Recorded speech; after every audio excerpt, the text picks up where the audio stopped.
Hello, everyone. Welcome to Sunday School. Today is day 7 of our virtual Jesse tree. So look at that. We've already made it through a week of our virtual Jesse tree and of Advent, right? So today we'll be talking about, as we said yesterday, one of Jacob's sons.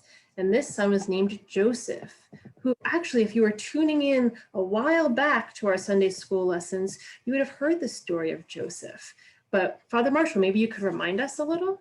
Well, I'll ask a question. Who was the favorite in your family?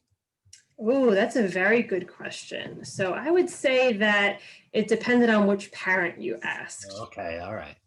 For my dad, it was me, and for my mom, it was my sister. So see, my sister's the favorite for both of my parents, hands down, hands down. Well, Joseph was Jacob's favorite.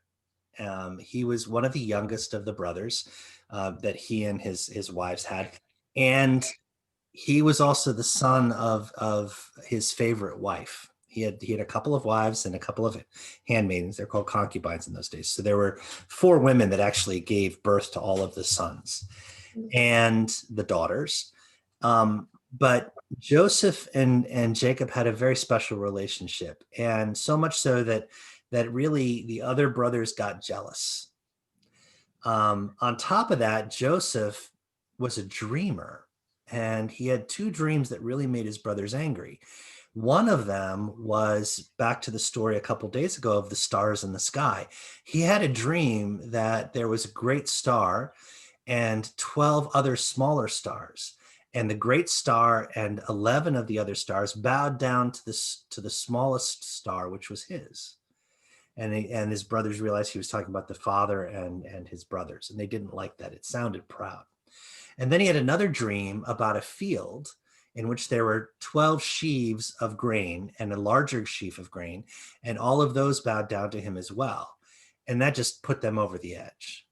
And the last thing, which kind of put the icing on the cake, was that Jacob gave Joseph a garment that was not practical for work. It had long sleeves, so he couldn't roll them up and do any labor around the camp. And it was a beautifully woven garment that was very light, and it had a lot of colors in it. And so it wasn't really for work. You know, he wasn't really a worker on top of it all. So they didn't like him very much. Now, the story of Joseph changes because eventually, after all of the misadventures of the brothers and Joseph being sold into slavery. I mean, talk about brothers mistreating brothers, into Egypt. Eventually, Joseph comes to a place, because of his dreaming and his ability to interpret dreams, to being able to save everybody, to save the kingdom of Egypt, and to save his own family and all of the people connected to them from famine that came. So we remember today Joseph, and the best way to remember Joseph is probably with a really beautiful coat. Yes, that's what I drew. I drew a multi-patchwork coat. I love that. It looks so much better than mine. Mine is just stripy, but yours is really cool. I like yours much better. Like little squares there. Exactly, exactly. So there we go. We remember Joseph today. Thank you, Father Marshall, for telling us the story, and thank you everyone else for joining us. Tune in tomorrow for day 8 of the virtual Jesse tree, where we'll hear a little bit about Moses. That's right. And we actually have 2 very different ornaments. So we're kind of branching off a little bit, and you'll be able to see 2 different ways to tell the story. Right. We'll see you tomorrow. Bye-bye.